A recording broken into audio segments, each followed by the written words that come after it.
Welcome back to the channel guys. I am Dhruv and you are watching Bansal Talkies. और आज हम बात करने वाले हैं कि क्या वक्त आ गया जॉब छोड़ने का। मैं क्या करूं, फिर जॉब छोड़ दूं? देखिए, कल मंडे है, आज आप संडे को आराम से अपनी फैमिली के साथ टाइम स्पेंड कर रहे हैं। और अगर आपको जैसे जैसे शाम हो रही है और ये लग रहा है कि यार काश कल ऑफिस ना होता, तो मेरे ख्याल से ना एक सही वक्त है ये सोचने का कि क्या हमें जॉब छोड़ देनी चाहिए। पर वो सब करने से पहले एक बार चलिए देखते हैं कि क्या क्या वो फैक्टर्स हैं, जो कि फैक्टर्स ऐसे हैं जिसकी वजह से आप लोगों को डिसाइड कर लेना चाहिए कि अब वक्त आ गया है जॉब छोड़ने का। The work environment is toxic.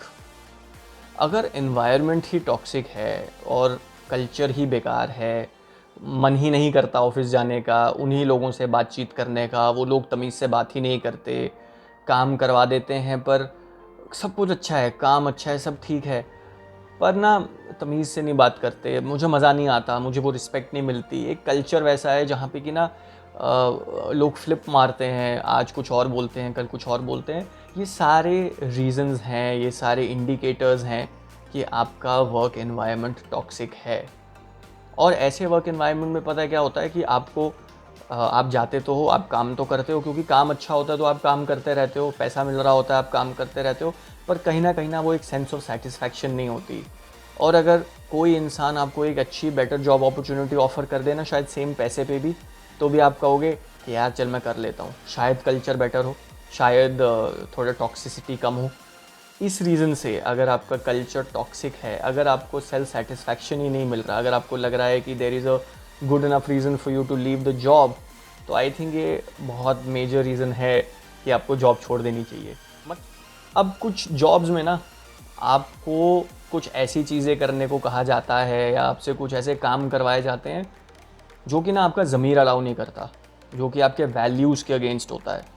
वो कुछ भी हो सकता है, वो it is as basic as saying कि इस बार के नंबर थोड़े से बढ़ा के दिखा दे, अगली बार कॉम्पनसेट कर लेंगे, पर इस बार बचे रहेंगे।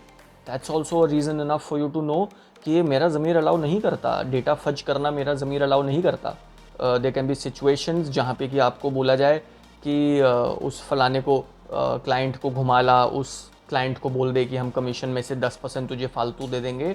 ये सब कुछ कुछ वैल्यूज़ के अगेंस्ट हैं, ये एथिक्स के अगेंस्ट हैं, ये मॉरल्स के अगेंस्ट हैं, और कुछ लोग करते हैं। पर अगर आप उनमें से हैं जिनका स्ट्रॉन्ग कोर वैल्यूज़ हैं, जिनके मॉरल्स बहुत स्ट्रॉन्ग है, और आपको लगता है कि यार ये जॉब तो मुझसे वो काम करवा रहे हैं जो कि मेरे मॉरल्स मुझे अलाउ नहीं करते, तो आई एम प्रिटी श्योर आपको रात को नींद नहीं आती होगी, आप सेटिस्फाइड नहीं सोते होंगे, आप खुश नहीं सोते होंगे। तो अगर ऐसा कुछ है ना, तो मेरी मानिए ये बहुत बड़ा रेड फ्लैग है। आपको कोई ज़रूरत नहीं है ऐसी जॉब में काम करने के लिए जो कि आपको वैल्यूज़ पे कॉम्प्रोमाइज़ करवाए।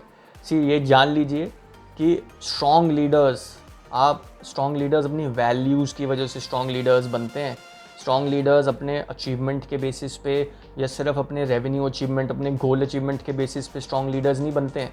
वो स्ट्रॉन्ग लीडर्स एक अच्छा कॉम्बिनेशन होते हैं technical skills plus morals and values के। तो अगर आप आज अपने मॉरल्स या वैल्यूज़ कॉम्प्रोमाइज़ कर रहे हैं, तो आप ये मान के चलिए कि आपके ओवरऑल जो ग्रोथ चार्ट है लीडरशिप का, उसमें कहीं ना कहीं आप वैल्यूज़ एंड मॉरल्स वाला जो वे है ना, उसमें थोड़े से हल्के पड़ जाएंगे, चाहे आप टेक्निकली चाहे रेवेन्यू वाइज आप बहुत स्ट्रांग हो। तो एक ऐसी कंपनी जो आपको वैल्यूज़ को कॉम्प्रोमाइज़ करने को बोलती है, that's a big enough red flag. I think that's a reason for you to start looking out. देखिए, हम सब लोग ना जॉब करते हैं तो सिर्फ जो शॉर्ट टर्म गोल्स होते हैं वो तो होते हैं कि पैसा मिल रहा है, पोजीशन है, प्रोफाइल कैसा है, हम वो काम कर सकते हैं या नहीं कर सकते हैं। पर एक एक और रीज़न होता है एक जॉब, अच्छी जॉब लेने का, वो ये होता है कि आपको वो लर्न करवाते हैं, कुछ नए नए एट्रीब्यूट्स आप सीखते हैं।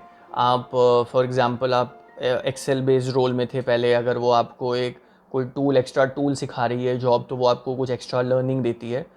तो ऐसी जॉब जहाँ पे कि लर्निंग स्टॉप हो जाए, जहाँ पे कि आपको चैलेंजेस मिलने बंद हो जाएं, जहाँ पे कि आपको लगे कि यार मेरे को तो कुछ इंटेलिजेंस, मेरा कोई इंटेलेक्चुअल लेवल इंक्रीज़ ही नहीं हो रहा है, मेरे को तो कुछ नया चैलेंजिंग करने को ही नहीं मिल रहा है, वही रोज़ काम, वही मैं उठता हूँ, वही काम करता हूँ, फिर शाम को घर वापस आ जाता हूँ। तो उस स्थिति में अगर आपका रोल चैलेंजिंग नहीं है ना, तो आप मान के चलिए कि वो अभी के लिए हो सकता है कि आपको ज़्यादा चैलेंजिंग ना लगे, आपको लगे ठीक है ईजी जॉब है।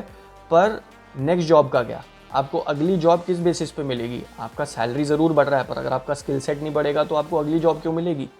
तो ये मान के चलिए कि अगर आपको करंट रोल आपके स्किल सेट में एडिशन नहीं करवा रहा है तो वो चैलेंजिंग नहीं है, और वो अगर चैलेंजिंग नहीं है तो वेट कर सकते हैं, अपने मैनेजर से बात कर सकते हैं, आप आसपास फिगर आउट कर सकते हैं कोई नया प्रोजेक्ट एग्जिस्ट करता है या नहीं करता है।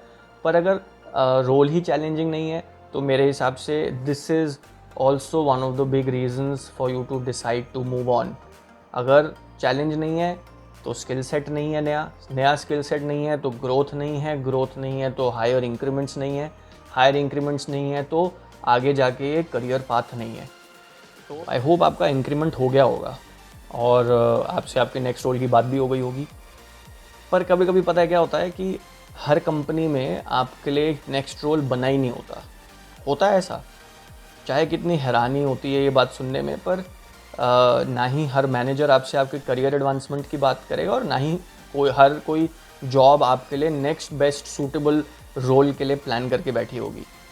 तो ऐसे में जब आपका करियर एडवांसमेंट ही नहीं हो रहा है, जब आपके लिए नेक्स्ट स्टेप ही डिफाइन नहीं है, कोई प्लान ही नहीं है करियर एडवांसमेंट का, तो भैया ऐसी जॉब करके फ़ायदा क्या है? ऐसी जॉब में रुकने का कोई फ़ायदा नहीं है।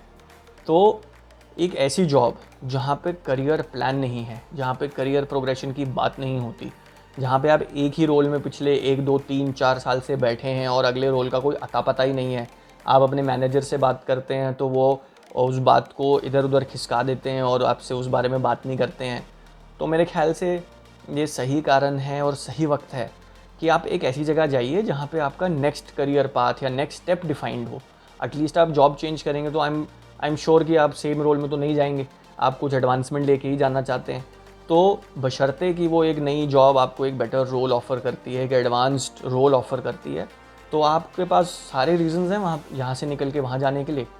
तो अगर कोई career advancement plan, career progression plan आपकी करंट कंपनी में नहीं है तो ध्यान दीजिए, सोचिए, समझिए, आसपास देखिए कि लोग कितनी आगे बढ़ गए हैं और मैं पीछे रह गया हूँ। ऐसे में बात करिए, बात करने से अगर फ़ायदा नहीं होता है तो प्लीज़ बोरिया बिस्तरा उठाइए, कंधे पे टांगिए और आगे बढ़िए। डरने की कोई बात नहीं है। पैसा भैया, जिसके लिए काम करते हो, पैसा जो 30 तारीख को आता है तो आंखें चमक जाती हैं। पैसा जिसके लिए आप काम करते हो, क्या वो आपके काम के मुताबिक आपको मिल रहा है? क्या आप जितना अपने आप को घिस रहे हो उसके घिसने के मुकाबले में आपको सही पैसा मिल रहा है? क्या आप करियर को, आप अपनी जॉब को, आप अपनी कंपनी को 50% 100% ग्रोथ दे रहे हो ईयर ऑन ईयर? क्या आप भी उस पेस पे, उसके कुछ एवरेज पेस के हिसाब से आप भी बढ़ रहे हैं? भैया अगर नहीं बढ़ रहे हैं तो आप कर क्या रहे हैं? मेरी मानिए, अगर आपकी रिस्पॉन्सिबिलिटी के मुताबिक आपका पैसा नहीं बढ़ रहा है तो भैया कोई चैरिटी की दुकान तो चल नहीं रही। मुझे तो नहीं लगता कि कल को आप बोलोगे कि भाई क्योंकि सैलरी कम है मेरा काम कम कर दो, तो आपके बॉस आएंगे, आपके पीठ थपथपाएंगे, शाबाशी देंगे। ऐसा तो कुछ होगा नहीं। तो अगर वैसा नहीं होगा तो ऐसा भी क्यों झेलते हैं? तो मानिए मेरी, अगर आपका रिस्पॉन्सिबिलिटी, रोल्स एंड रिस्पॉन्सिबिलिटीज़ बढ़ता जा रहा है पर पैसा साथ में नहीं बढ़ रहा है तो प्लीज़ इंटरनली बात करिए, अपने सैलरी करेक्शन की बात करिए, सैलरी रिवीजन की बात करिए, प्रमोशन की बात करिए। अगर आपको पैसा आपके काम के मुताबिक नहीं मिल रहा है तो आप समझिए कि आपको बात करनी पड़ेगी लोगों से। और अगर भैया वो आपकी बात नहीं सुन रहे, आपको पैसा बढ़ाने के बारे में कोई बातचीत होती नहीं है और जब पैसा बढ़ाने का टाइम आता है तो आपकी और कमियों को निखार के बताया जाता है कि भैया तुम तो ये भी नहीं करते, तुमने तो ये भी प्रोजेक्ट उठाया था, आधा छोड़ दिया, तो भैया हाथ जोड़िए और बोलिए कि नहीं कर सकते दादा अब ये काम, और अब हमें कहीं और जाने की अनुमति दे दीजिए। तो अगर आप अपनी कंपनी में इन 4-5 पॉइंट जो मैंने आपको अभी बताए उससे जूझ रहे हैं, पर अगर आपकी जॉब में कंसिस्टेंटली आपके साथ ऐसा कुछ हो रहा है तो मैंने जो कहना था वो कह दिया है। तो आप लोग समझदार हैं, ध्यान दीजिए, जो मैंने आपको बोला है उस पर अमल कीजिए, जॉब ढूंढिए और निकलिए। वहाँ काम कीजिए जहाँ पे इज़्ज़त मिले, वहाँ काम कीजिए जहाँ पे करियर एडवांसमेंट हो, वहाँ काम कीजिए जहाँ पैसा मिले। इसमें कोई शर्म की बात नहीं है। तो गाइज़ आज की वीडियो में इतना ही। मैं कोशिश कर रहा हूँ और वीडियोस बनाने का। आपके पास कोई सजेशंस हैं प्लीज़ नीचे कमेंट में बताइए। मेरी वीडियो अच्छी लगती है तो लाइक कीजिए, नहीं अच्छी लगती है तो डिसलाइक प्लीज़ मत कीजिए। कोई ऐसा करने की कोई ख़ास बात तो है नहीं। और चैनल पे नए हैं तो प्लीज़ सब्सक्राइब कीजिए। चैनल पे पुराने हैं और सब्सक्राइब नहीं किया है तो मैं आपसे 1-on-1 भी बात करूँगा, ऐसा कोई बहुत अच्छा काम आप कर नहीं रहे हैं। और मुझे सजेशंस देते रहिए, कोई नई वीडियो चाहिए हो तो प्लीज़ बताइए, और मिलते हैं आपको अगली वीडियो में। Thank you.